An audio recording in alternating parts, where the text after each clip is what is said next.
you know, basically ignorant on that, and I don't want to get into it at all. I am, you know, a little suspect of these things that are supposed to solve problems that I don't really see as a means of solving problems, because I don't think that they're really attacking what the real problem is, which I consider is money in politics and also the Federal Reserve. So until they get into that, I really haven't paid any attention to try to analyze it. I'll let somebody else that has talk about it. Senator Rouse. Thank you very much. I'm a great admirer of Paul Ryan. He's stepped forward and he's providing solutions, and that's what we've got to have in this country. And yes, I support Paul Ryan's proposal and do so wholeheartedly. Now, we've got to do a number of things in this country, and he works towards that with his budget. You know, we've got to cut spending. We've got to reform our entitlement program so that we can preserve them for the future. And I'll go back and say that we've got to also grow our economy. You know, we have a $16 trillion debt. The only way we're going to get our hands around it is to do two things: grow the economy and at the same time cut spending. And again, I'll reiterate, I'm the only candidate in this race, and one of the few probably running in the country that has actually proven they can fight the political battles and the legislative battles and cut spending.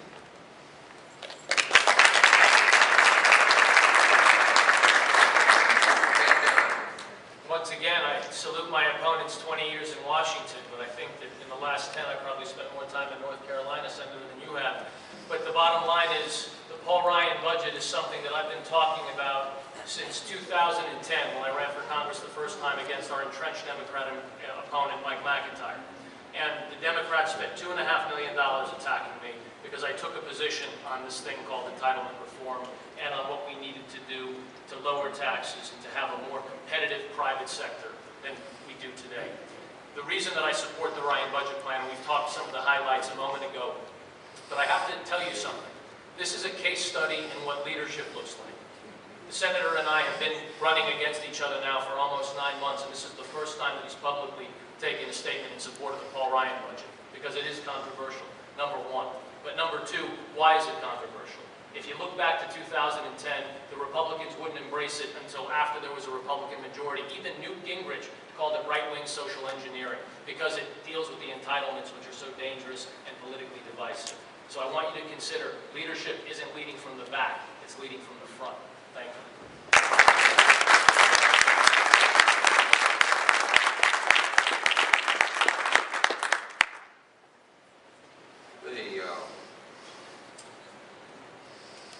Next question goes to Senator Rouser.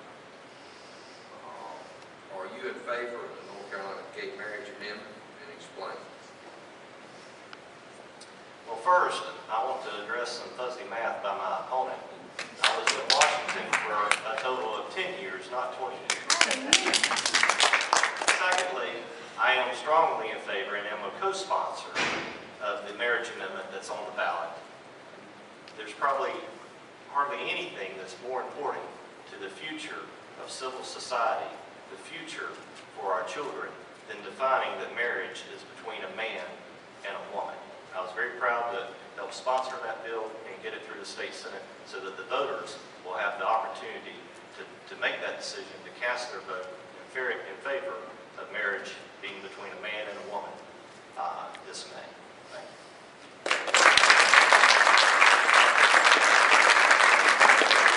My apologies, Senator. I was counting some of the time with you lobbying from Raleigh to work on federal issues and federal cases. I did get a little bit confused there. Forgive me. The math still doesn't add up. But the dollars do. But the bottom line, Senator, is that I support the marriage amendment for a couple of reasons. First, I've tried to walk my walk, and I live it. And I enjoy very much what marriage means in our society, and I enjoy very much that it is a union that is biblically defined, biologically defined, and is in fact the cornerstone for our civil society today. One of the things, as we were going through the list of things that we were proud to have been a part of in our community recently, is that I have been working very hard to champion the marriage amendment at every political stop, at every diner, at every location where I talk to some folks about what's important. I remind them that this May 8th There is an amendment to our North Carolina state constitution which will define marriages between a man and a woman. And the reason this is important, and I'm accelerating because I'm running out of time, the reason this is important is if we don't pass it, and marriage is not part of our constitution, it can be overturned in a couple of years like was done in California. And then, if a pastor chooses not to perform a ceremony, the government can reach in and seize the assets of the church. It is a critical issue, and I would ask you all support it. Thank you.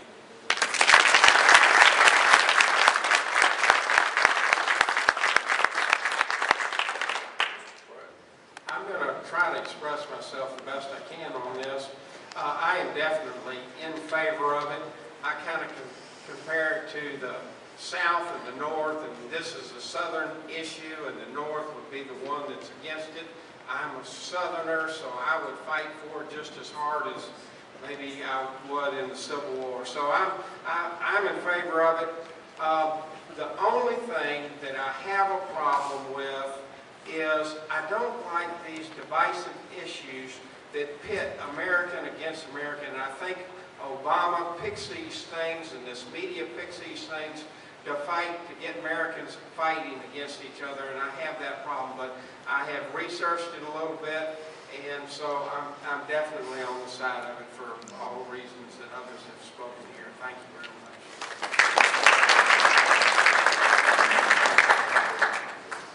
All right, now,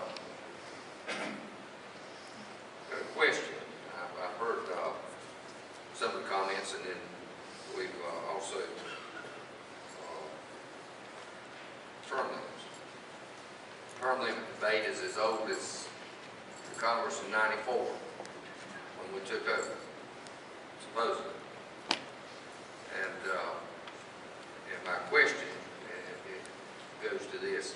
Ronald Reagan served almost his entire life in politics. Senator Helms, who was the beginning of the party in the East, served 32 years. And yet, most of the same people who supported both President Reagan as well as Senator Helms believes that term limits are a good thing. Having served in every decade since 1970 in town government, I don't believe that. But that don't mean that I think that everybody else is wrong. It's a question, though. It goes to where our government will go and who will lead our government. And so I asked this question, brought it up just a moment ago, as to term limits, Mr. Pantano. What is your opinion on term limits? And obviously, most people say, I'm for term limits. And how's that going to solve the problem when the bureaucracy becomes stronger because you don't have strong people like Senator Helms who they are afraid of, or a strong firman down in South Carolina? Give me your response. Mr. Mayor, I appreciate that question. I would challenge that I'm not satisfied that term, and by the way, I support term limits, just to be very clear about that. I've actually bonded the value of my home, that if I were to break my word and run for more terms than the Congress that took 94, as they all promised they would. Do you know that almost 90% of the folks that won in that Republican wave all lied? They all said they were going to honor a term limit pledge, and over 90% of them did not. I want you to think about that. There are a lot of promises that politicians can make to you, but there is one that they can actually control. It's how long they stay in office. Why does that matter? Because our government today has been corrupted by career politicians and special interest money. How do I know? Ask federal felon Jack Abramoff, who after spending 4 years in federal prison for manipulating over 100 members of Congress when he was a lobbyist in Washington, what did he say after he spent 4 years considering how to reform the system? He said term limits would be the #1 way to change a culture in Washington. Now, I agree with some folks who have said, be careful because you might be emboldening a bureaucracy. But we all know that we need to change the social service structure and the government hiring process as it stands as well. I'm not satisfied that term limits would happen in a vacuum. There are a lot of changes that we need to be making in Washington to the culture, but it needs to start with the leadership. Sir, to your point, Ronald Reagan was term limited out. He served 2 terms as President of the United States. We all wish perhaps that he had served more, but the greatest gift that George Washington ever gave the people of this young republic was when he stepped down. I want you to think about that. Term limits have a precedent that is historic in human history. And the problem is there are a couple of good legislators, and we love them to be there 20, 30, 40 years. But for every good one, there are 5 rotten ones, friends. And the problem is, why don't we have a secure border, a balanced budget? Why haven't we tackled entitlement reform? Because as long as I'm worried about getting my big fat lobbyist check from you, I'm not going to do a darn thing except give lip service to issues. And that is how this country that was built by giants is being run by pygmies today.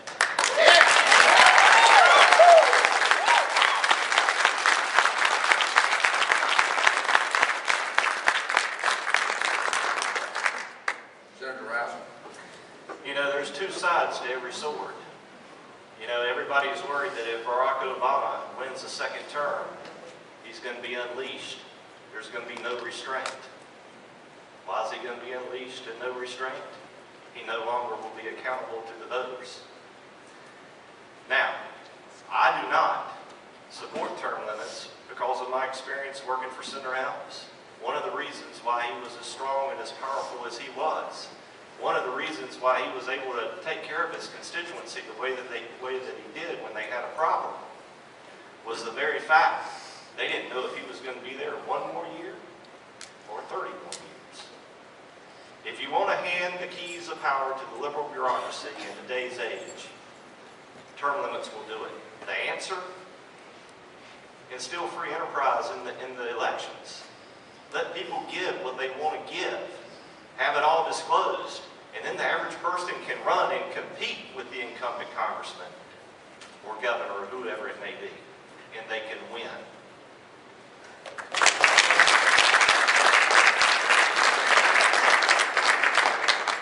Mr. Crow. Y'all got me thinking, I'm going to have a couple of, I'm spending $3,000 on this election. Why don't you all agree to spend $3,000? I think that would get some money out of politics and make this thing better. Now, Mr. Pantano, I've heard this thing about the pledge, so I went on the internet and I found Ilario Pantano. I signed the pledge. My house is not up for it. To me, I call it the Strom Thurmond pledge because all it does is if you get there and if this thing gets passed, then you agree to term limits. The one that I signed, which I thought was a total joke, so I made my own one that's serious that says I'm out of there after 8 years. But you must have signed more than one. But anyway, I am a citizen politician. This thing about staying there 30 years and all that, you can talk till you're blue in the face and this, that, and the other, but I think that we've got people that are doing that, and this country gets in a bigger and bigger mess every time. So I'm against it. Can you ask what time it is at this point in time? Okay, we've got like 10 more minutes. I think everybody will take just a thought break for the moderator. Everybody would feel good that these men on top of the game, doing a good job. Now let's give them all a hand.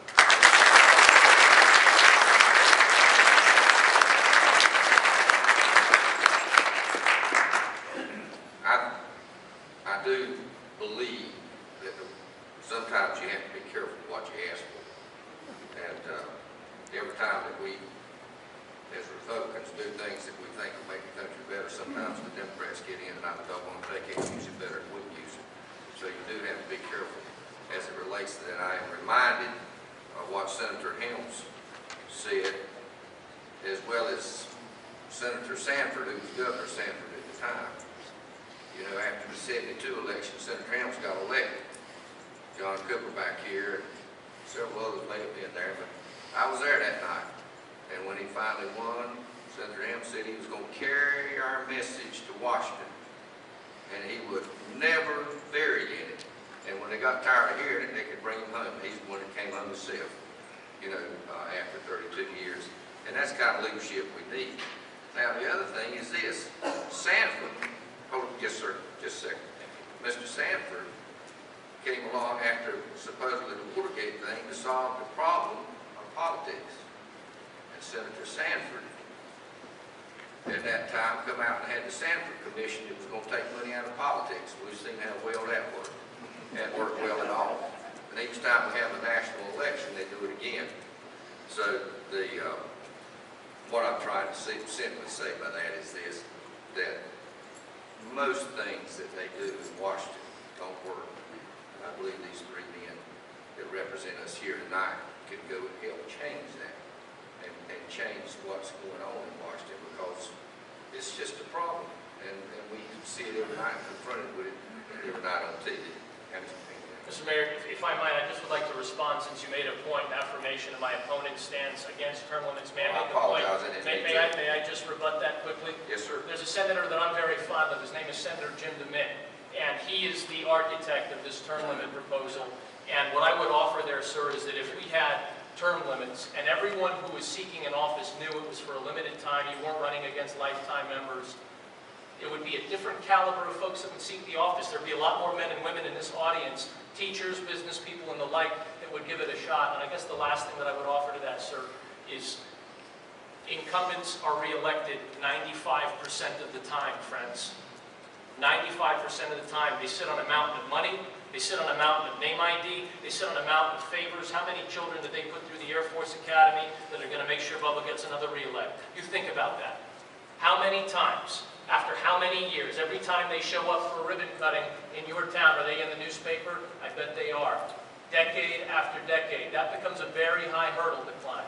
So I would just offer that there's a real reason that we need it. We can't be satisfied with an argument that the bureaucracy is going to be the challenge. Then attack the bureaucracy too. Thank you.